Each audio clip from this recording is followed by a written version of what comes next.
পর্দা শব্দটি শুনলেই আমাদের অনেকের মনে ভেসে ওঠে এক টুকরো কালো কাপড় কিংবা বোরকা। কিন্তু নিজেকে কি কখনো প্রশ্ন করেছেন, পর্দা কি শুধুই শরীরের ওপর একটা আবরণ, নাকি এর গভীরতা আরও অনেক বেশি? অনেকেই পর্দা করতে চান, কিন্তু শুরুটা কিভাবে করবেন তা নিয়ে দ্বিধায় থাকেন। কেউ কেউ ভাবেন, আমার তো মন পরিষ্কার, কাপড়ে কি আসে যায়। আবার কেউ ভাবেন, এত গরমে পর্দা করা কি আসলেই সম্ভব?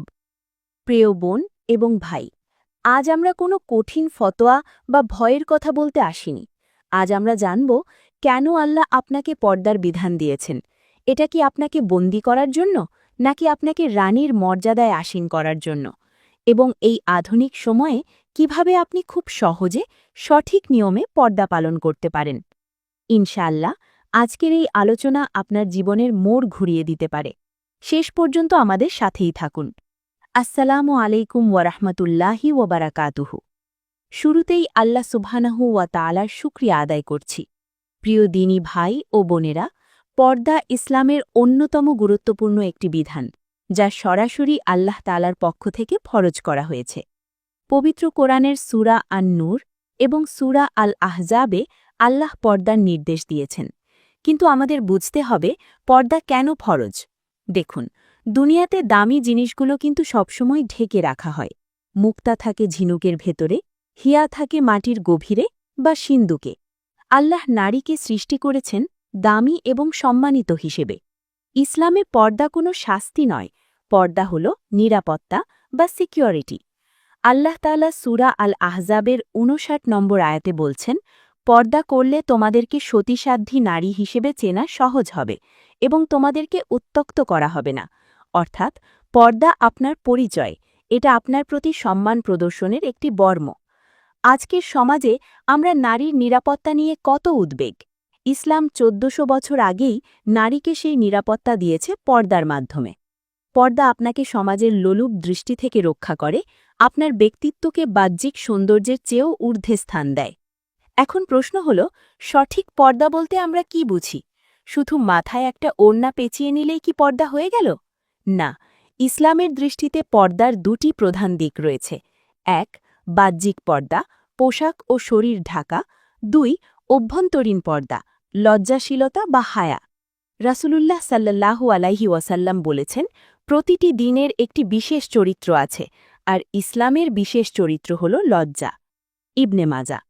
সঠিক পর্দা মানে হল, আপনার পোশাক এমন হবে যা পরপুরুষের সামনে আপনার সৌন্দর্য প্রকাশ করবে না, আর আপনার আচরণ এমন হবে যা অন্যকে আপনার প্রতি আকৃষ্ট করবে না। অর্থাৎ কাপড়ের পর্দার সাথে সাথে চোখের পর্দা, মনের পর্দা ও আচরণের পর্দাও জরুরি। চলুন এবার আমরা ধাপে ধাপে জেনে নিই, বাস্তব জীবনে আপনি কিভাবে এই পরিপূর্ণ পর্দা পালন করবেন। প্রথমেই আসি পোশাকে। পোশাক নির্বাচনের সময় ৩টি গোল্ডেন রুল মনে রাখবেন। ১. ঢিলেঢালা হতে হবে। এমন টাইট পোশাক পরা যাবে না যাতে শরীরের ভাঁজ বা গঠন স্পষ্ট বোঝা যায়। রাসূল সাল্লাল্লাহু আলাইহি ওয়াসাল্লাম এমন নারীদের সতর্ক করেছেন যারা কাপড় পরেও উলঙ্গ থাকে, অর্থাৎ টাইট পোশাক পরে। ২. স্বচ্ছ বা পাতলা হওয়া যাবে না। কাপড়ের ভেতর দিয়ে যেন চামড়া দেখা না যায়। ৩. আকর্ষণীয় ডিজাইন এড়ানো। বোরকা বা পোশাক নিজেই যেন সৌন্দর্যের প্রদর্শনী না হয়ে যায়। খুব উজ্জ্বল রং বা চুমকি বসানো বোরকা, যা পরপুরুষের নজর কাড়ে, তা পর্দার উদ্দেশ্যকে ব্যাহত করে। বাজারে এখন অনেক ধরনের ফ্যাশনেবল বোরকা পাওয়া যায়, যা আসলে পর্দার চেয়ে বেশি ফ্যাশনি। বোন আমার, আপনি যখন আল্লাহর জন্য পর্দা করবেন, তখন সাদাসিধে এবং মার্জিত পোশাক বেছে নিন। ধাপ ২. মাথা ও বুক ঢাকা, খিমার বা ওড়নার ব্যবহার। আল্লাহ সূরা আন-নূরে নির্দেশ দিয়েছেন, নারীরা যেন তাদের ওড়না দিয়ে বক্ষদেশ ঢেকে রাখে। অনেকে হিজাব পরেন, কিন্তু ওড়নাটা গলার কাছে পেঁচিয়ে রাখেন, এতে বুকের গঠন স্পষ্ট থাকে। এটা সঠিক পদ্ধতি নয়। আপনার খিমার বা ওড়না হতে হবে বড়, যা আপনার মাথা, ঘাড়, গলা এবং বুকের ওপর পর্যন্ত ছড়িয়ে থাকবে। চুলের কোনো অংশ যেন দেখা না যায়, সেদিকে খেয়াল রাখতে হবে। ধাপ ৩. চোখ ও চেহারার পর্দা। চেহারা ঢাকার বিষয়ে আলেমদের মধ্যে কিছুটা মতভেদ থাকলেও বর্তমান ফিতনার যুগে ৪ মাযহাবের প্রায় সকল আলেমই চেহারা ঢাকার উপর সর্বোচ্চ গুরুত্ব দিয়েছেন। এটাকে নিকাব বলা হয়। চোখ হল মনের আয়না। চোখ দিয়েও অনেক কিছু বলা হয়ে যায়, তাই চেহারা ঢাকলেও চোখের ভাষায় যেন চঞ্চলতা না থাকে। সাহাবী মায়েদের জীবনী দেখলে আমরা বুঝি তারা নিজেদের কতটা সযত্নে আড়াল করতেন। তাই সম্ভব হলে এবং নিরাপত্তার স্বার্থে চেহারা ঢাকাটাই উত্তম এবং তাকওয়ার পরিচায়ক। ধাপ ৪, কথা ও আচরণের পর্দা। পর্দা কি শুধু কাপড়ে? না, আল্লাহ সূরা আল আহজাবে নবী পত্নীদের মাধ্যমে আমাদের শিক্ষা দিয়েছেন, পরপুরুষের সাথে কোমল সুরে কথা বলো না, পাছে যার অন্তরে ব্যাধি আছে সে কুবাসনা করে। এর মানে এই নয় যে আপনি রূঢ় আচরণ করবেন। আপনি ভদ্রভাবে, প্রয়োজনে গম্ভীর স্বরে কথা বলবেন। কর্মক্ষেত্রে বা পড়াশোনার জায়গায় পুরুষ কলিগ বা ক্লাসমেটদের সাথে হাসি ঠাট্টা, অপ্রয়োজনীয় আড্ডা এগুলো পর্দার খেলাফ। আপনার ব্যক্তিত্ব হবে গাম্ভীর্যপূর্ণ। ধাপ ৫, অনলাইন ও সোশ্যাল মিডিয়ায় পর্দা। বর্তমান যুগে এটা সবচেয়ে বড় চ্যালেঞ্জ। রাস্তায় পর্দা করলাম, কিন্তু ফেসবুকে বা ইনস্টাগ্রামে নিজের সাজগোজ করা ছবি আপলোড দিলাম। বোন আমার, এতে কিন্তু পর্দার আসল উদ্দেশ্য নষ্ট হয়ে গেল। ভার্চুয়াল পর্দা মেনটেন করুন।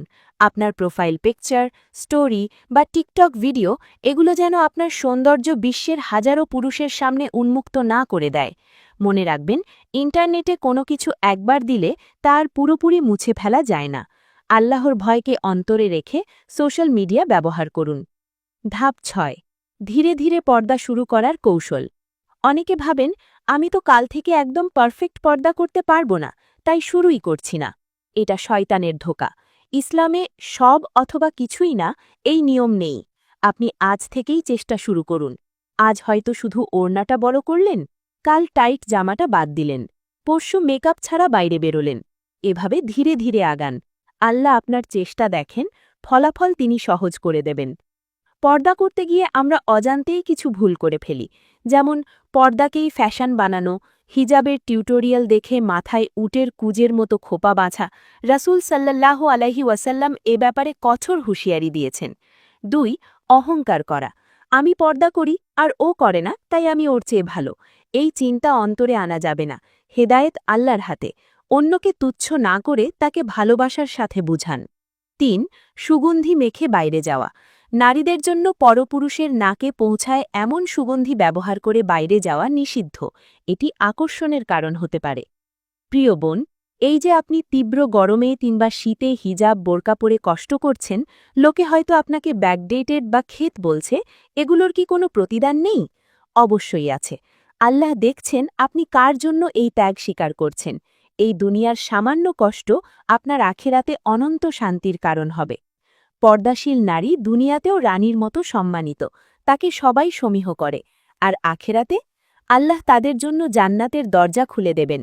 হজরত ফাতিমা রাদিয়াল্লাহ, হজরত আয়েশা রাদিয়াল্লাহর উত্তরসূরি হিসেবে হাসরের ময়দানে আপনি দাঁড়াবেন। সেই দিনের সম্মানের কাছে দুনিয়ার এই কটূক্তি কিছুই না। ভিডিওর শেষ প্রান্তে চলে এসেছি। হয়তো ভাবছেন, ভাইয়া পর্দা করা তো খুব কঠিন, সমাজ কি বলবে, বিয়ে হবে তো, চাকরি থাকবে তো? বিশ্বাস করুন, যিনি আপনাকে সৃষ্টি করেছেন, রিজিক তার হাতে, সম্মানের মালিক তিনি। আপনি আল্লাহর জন্য ১ পা বাড়ান, আল্লাহ আপনার দিকে ১০ পা এগিয়ে আসবেন। আল্লাহকে বলুন, হে আল্লাহ, আমি তোমার সন্তুষ্টির জন্য পর্দা করতে চাই, তুমি আমার জন্য সহজ করে দাও। দেখবেন অন্তরে এক অদ্ভুত প্রশান্তি অনুভব করবেন, যে প্রশান্তি আপনি দামি শাড়ি বা মেকআপে কখনোই পাননি। আপনার কাছে আমার একটি ছোট্ট অনুরোধ, এই ভিডিওটি আপনার মা, বোন, স্ত্রী বা বন্ধুর সাথে শেয়ার করুন। হয়তো আপনার একটা শেয়ারের কারণে কোনো এক বোন পর্দার অনুপ্রেরণা পাবে, আর তার সওয়াব আপনিও পাবেন। ইসলাম ও জীবন ঘনিষ্ঠ এমন আরও ভিডিও পেতে আমাদের চ্যানেলটি সাবস্ক্রাইব করে পাশে থাকবেন। আল্লাহ আমাদের মা বোনেদের ইজ্জত ও আবরুর হেফাজত করুন। আমিন। আসসালামু আলাইকুম ওয়া রাহমাতুল্লাহি ওয়া বারাকাতুহু।